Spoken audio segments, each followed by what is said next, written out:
جس ملک میں اللہ تعالیٰ کا دین نافذ نہیں ہے وہ نظام کفر اور نظام طاغوت ہے۔ اچھا، طاغوت یہ عربی کا لفظ ہے، طاغوت کا مطلب ہے وہی سمپلی کہہ لیں شیطان، کہ یہ شیطان کا نظام ہے۔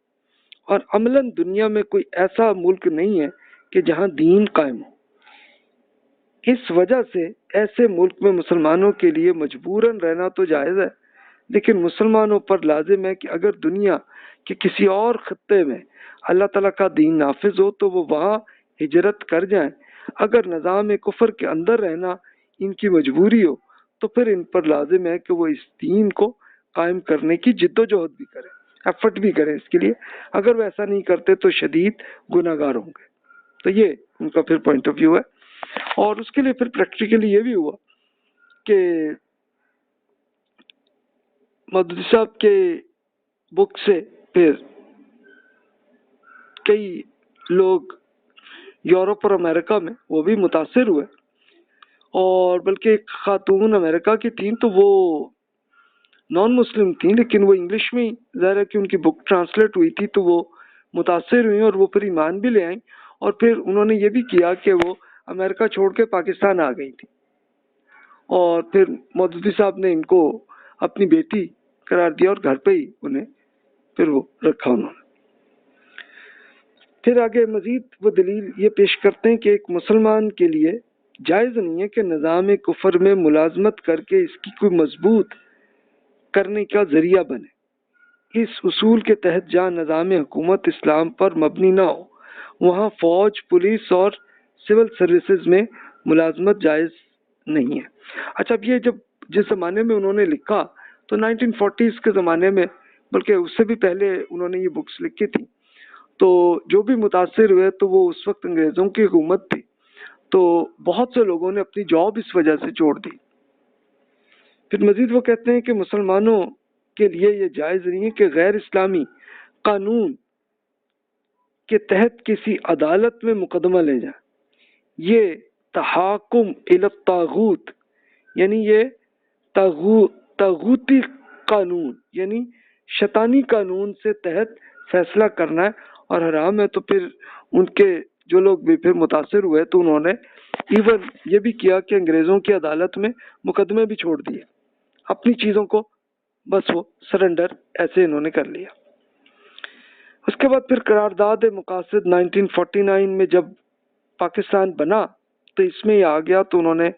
یہ فرمایا کہ ریاست نے کلمہ پڑھ لیا، لیکن پھر اس پہ انہوں نے بہت تفصیل سے تنقید بھی کرتے ہیں کہ ٹھیک ہے جی چلو، یہ پاکستانی حکومت نے کلمہ تو پڑھ لیا قرارداد مقاصد کر کے، لیکن یہ بالکل ایسے ہی ہے کہ جیسے میم صاحبہ کا کلمہ پڑھ کے کسی سیٹ سے شادی کی حیثیت کر لی ہے، تو بس یہی حیثیت ہے پاکستانی حکومت کی۔ تو یہ انہوں نے تنقید اس طرح سے کی ہے۔ پھر فرماتے ہیں کہ حکومت اور سیاسی مذہبی تحریکوں کی جد و جہد ہونی چاہیے، اور پھر پریکٹیکلی ہوا یہ کہ پاکستان میں بھی کچھ اور ممالک میں بھی جہاں جہاں پہ بھی مودودی صاحب کی دعوت پہنچی وہاں پہ بھی آئے اثرات، اور اسی طرح اس میں پھر حکومت نے بھی ایکشن لیا۔ اب جیسے اگزامپل ہے کہ ایجپٹ میں جیسے اخوان المسلمین بنی تھی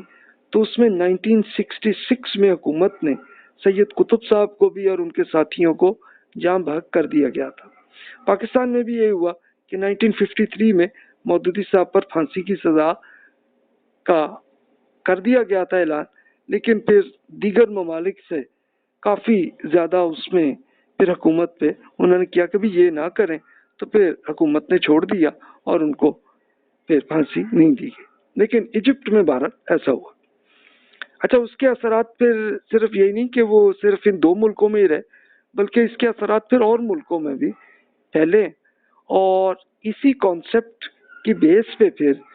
ہوا یہ کہ اب اور بہت ساری پھر پارٹیز بنتی چلی گئیں، تو اسی سے پھر یہ اسپیشلی جا کے کہ جس وقت افغانستان میں رشیا نے جب قبضہ کیا تھا تو اس وقت پھر انہی تحریکوں کے لوگ افغانستان آ گئے اور وہ جنگ کرتے رہے، اور لیکن اس کا پھر پریکٹیکلی پھر ہوا یہ کہ جب وہ ختم ہوئی تو اس کے بعد پھر یہ پارٹیز آپس میں بھی ایک دوسرے سے جنگ کرتے رہے اور وہ سلسلہ ابھی تک جاری. تو یہ سینیریو، اور اب آج کل کے زمانے میں یہ سینیریو آپ کو اور زیادہ واضح نظر آئے گا عراق میں، سیریا میں، تو وہاں پہ یہ زیادہ آپ کو یہ نظر آئے گا. اب آئیے، یہ تو ان کے ارشادات اور ان کی پوری تفصیل سے انہوں نے جیسے اپنی دلیل پیش کی تھی. تو اب اس کے لیے اب دوسرا ہے جو اکثر مذہبی علماء ہیں تو وہ اس میں کہتے ہیں کہ بھی ہماری ذمہ داری صرف یہ ہے کہ اسلام کا پیغام ہم پہنچائیں، اور یہ بھی فرض کفایہ ہے، یعنی کچھ مسلمان ایسا کام کریں. تب اس کے لیے کچھ اسکالرز کے ارشادات میں آپ کے سامنے عرض کر دیتا ہوں. ایک تو انڈیا کے بڑے اسکالر وحید الدین خان صاحب، ان کی بک ہے دین کی سیاسی تعبیر، وہاں سے عرض کر دیتا ہوں. تو وہ فرماتے ہیں یہاں یہ یاد رہے کہ اس تعبیر پر میرا اعتراض دراصل یہ نہیں ہے کہ اس نے سیاست کو اسلام میں کیوں شامل کر دیا. سیاست زندگی کا ایک لازمی جز ہے، اور کوئی اور نظریہ جو انسانی زندگی سے متعلق ہو وہ سیاست سے خالی نہیں ہو سکتا. مجھے اس سے بھی اختلاف نہیں ہے کہ کسی مخصوص وقت میں کوئی اسلامی گروہ سیاست پر کتنی قوت صرف کرے. یہ بالکل ممکن ہے کہ ایک ہنگامی مرحلے میں کسی اسلامی گروہ کو اپنی بیشتر یا ساری قوت سیاسی تبدیلی کے محاذ پر لگا دینی پڑے. میرا اعتراض دراصل یہ ہے کہ سیاست جو صرف اسلام کا ایک پہلو ہے، اس کی بنیاد پر پورے اسلام کی تشریح کرنے کی کوشش کی گئی ہے. ایک چیز اپنی صحیح حیثیت میں حقیقت ہو سکتی ہے، لیکن اس کو صحیح مقام سے ہٹا دیا جائے تو ایک صحیح چیز بھی غلط ہو کر رہ جاتی ہے. وحید الدین خان صاحب یہ جماعت اسلامی انڈیا کے مین بہت اہم اس کی پوزیشن میں تھے، لیکن ان کو پھر یہی اختلاف ہوا کہ بھی یہ میتھڈالوجی یہ ٹھیک نہیں ہے، تو انہوں نے یہ اس پہ تنقید کی، اور یہ 1950 میں انہوں نے یہ تنقید کی تھی. اور اس وقت پھر انہوں نے مودودی صاحب کو باقاعدہ خطوط کے ذریعے انہوں نے لکھا تھا، اور پھر اس میں بیچ میں ایسا بھی ہوا کہ پاکستان آئے اور مل کے ان کی ڈسکشن بھی ہوئی، لیکن معاملہ بہرحال نہیں چلا، وہ اختلاف پھر رہا. اور وہ انہوں نے جو ارشاد فرمایا اس کے لیے پھر وہ مثال یہ دیتے ہیں کہ جناب یہ بالکل ایسا ہی ہے کہ جیسے ایک پوری بس جیسے چلتی ہے تو وہ اس کی بجائے وہ یہ ایسی سینیریو بن گیا کہ جناب بالکل کہ آپ کہہ لیں کہ اس کی جو چھت ہے وہ زمین پہ ہے اور پہیے جو ہیں وہ اوپر آسمان کی طرف ہے. تو وہ سینیریو ہے کہ یعنی یہ دین کے کچھ احکامات ہیں، سیاسی احکامات، تو اس پہ عمل کرنے کا ہے ہم پہ حکم. تو وہ اگر ہر حکمران جن کو ہے وہ آئے تو ان پر ہے، اور وہ نہیں کر رہے تو ہم ان پہ پیغام پہنچائیں اور ان کی غلطیوں کو واضح کر کے ان کو بتا دیں. بس ہماری ذمہ داری یہیں تک ہے. تو اصل فرق یہ ہے. اس کے لیے پھر ابو الحسن علی ندوی صاحب، یہ بھی انڈیا کے ایک بڑے اسکالر، تو وہ اس میں پھر تفصیل سے وہ عرض کرتے ہیں کہ اس طاقت اور اقتدار کے حصول کے لیے جدوجہد کی ضروری ہونے کے بارے میں علماء اسلام میں ہمارے علم میں کبھی اختلاف نہیں رہا ہے، جس سے خدا کی حاکمیت انسانوں پر عملاً نافذ اور اس کے احکام، قوانین اور تعزیرات کی شکل میں معاشرے میں جاری کیے جا سکے. لیکن یہ سب ایک اہم اور لابدی وسیلہ ہے کے طور پر ہوگا کہ اس کو کل دین اور مقصد اولین کی حیثیت حاصل نہیں ہوگی. یعنی ان کا پوائنٹ آف ویو یہی ہے کہ بھی یہ سیاست کی جو ایفرٹ ہے تو وہ بس ایک وسیلہ، ایک راستہ ہے بس، لیکن اصل مقصد یہ نہیں ہے. پھر فرماتے ہیں کہ راسخ العلم علماء اسلام میں جن لوگوں کے کتاب اور سنت کی پوری ترجمانی کی ہے اور جن کا فہم دین تمام تر کتاب و سنت کے وسیع و عمیق مطالعہ، سیرت نبوی، احوال صحابہ سے گہری واقفیت پر مبنی تھا، اور جن کا علمی مزاج، فکری سانچہ اور دعوت اسلوب علوم نبوت ہی کی دبستان کا ساختہ پرداختہ تھا اور ان پر کسی خارجی تعلیم و تربیت کا اثر نہیں پڑا تھا، نہ وہ محض کسی اثر کی ضلالت یا کسی گمراہ یا غلط تحریک و دعوت کا رد عمل تھا۔ وہ جب اس مسئلے پر کلام کرتے ہیں یا اس کی اہمیت و ضرورت ثابت کرنا چاہتے ہیں یا اس کے موجود نہ ہونے اور مسلمانوں کے اس سے دستکش ہو جانے پر خون کی آنسو بہاتے ہیں، تو ان کی زبان، ان کا پیرا یہ بیان اور اس دعوت میں ان کی جذبات اور محرکات بالکل الگ ہوتے ہیں، اور مقصد اور وسیلہ کے درمیان جو واضح لیکن نازک نسبت ہے وہ ان کی ہر تحریر سے جھلکتی ہے، اور صاف محسوس ہوتا ہے کہ قوت اقتدار کے حصول کی جد و جہد، قیامت، خلافت اور امارت کی سعی اور دعوت، محض رضائے الہی، اتباع نبوی، دین حق کے غلبہ، ارکان اسلام کے قیام، علوم دینیہ کی احیاء اور امر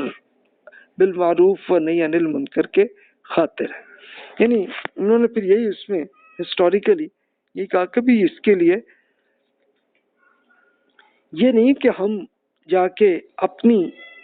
حکومت بنانے کی ہم وہ ایفرٹ کریں، بلکہ یہ کرنے کا کام یہ ہے کہ ہم یہ حکومت کو اصلاح کرنے کی کوشش کریں تاکہ جو معاملات غلط ہو رہے ہیں وہ ٹھیک ہو جائے۔ تو یہ ان کا پوائنٹ آف ویو۔ پھر مزید دیکھیے اس کے لیے پھر وحید الدین خان صاحب اس طرح سے بیان فرماتے ہیں کہ جیسے مارکسزم کی تاریخ کی ایک معاشی تعبیر جس کو ہم اکنامک انٹرپریٹیشن آف ہسٹری ہے کہا جاتا ہے، کیونکہ کارل مارکس نے جس طرح زندگی اور اس کے واقعات کی تشریح کی ہے اس میں معاشی پہلو تمام چیزوں پر غالب آ گیا۔ اسی طرح مودودی صاحب نے جس ڈھنگ سے دین کو پیش کیا ہے تو اس میں ہر چیز پر ایک قسم کا سیاسی رنگ چھا گیا۔ اس اعتبار سے اگر ان کے فکر کو دین کی سیاسی تعبیر کا نام دیا جائے تو بڑی حد تک ایک صحیح بات ہوگی۔ یعنی تعبیر کا مطلب بیسیکلی ہوتا ہے کہ اوور آل اس سینیریو کو لے کے ایک آبجیکٹو کیا ہے اور اس کو وہ بیان کرتے ہیں۔ تو اس پہ پھر وہ یہی کہتے ہیں کہ بالکل جیسے مارکسزم نے، جیسے کارل مارکس نے یہ کیا کہ بھی زندگی کا مقصد ہی آپ کی فائنانس جو ہے اس کو ٹھیک کرنا، تو سیم انہوں نے پھر یہی تنقید کی کہ مودودی صاحب نے بھی اسی طرح ہی یہ کیا کہ انہوں نے دین کے پورے احکامات سب کو مانا لیکن انہوں نے فوکس پورا کر لیا سیاست میں۔ پھر مزید فرماتے ہیں کہ زندگی مختلف اجزاء کا ایک مجموعہ ہے، ایک اجزاء الگ الگ بھی ہیں اور باہم دیگر مربوط بھی ہیں، یعنی بہت سارے پارٹس جو ہیں زندگی کے الگ بھی ہوتے ہیں، کچھ ملے ہوئے بھی ہوتے ہیں لیکن اوور آل ایک ہو جاتا ہے۔ اسی کے ساتھ اس میں درجہ کا فرق بھی ہے۔ ان اجزاء کو جب ہم بیان کرتے ہیں تو عام طور پر اس کے 3 طریقے ہوتے ہیں۔ ایک یہ کہ کوئی جز با اعتبار حقیقت یا با اعتبار ظاہر پورے مجموعے میں جو انفرادی مقام رکھتا ہے ٹھیک اس کے مطابق سے بیان کرنا ہے، یہ قانونی انداز ہے۔ یعنی ایک تو یہ نا کہ یعنی الگ الگ پارٹس کو لے کے کہ اس کا اصل آبجیکٹو کیا اوور آل لے کے اس پہ لانے کی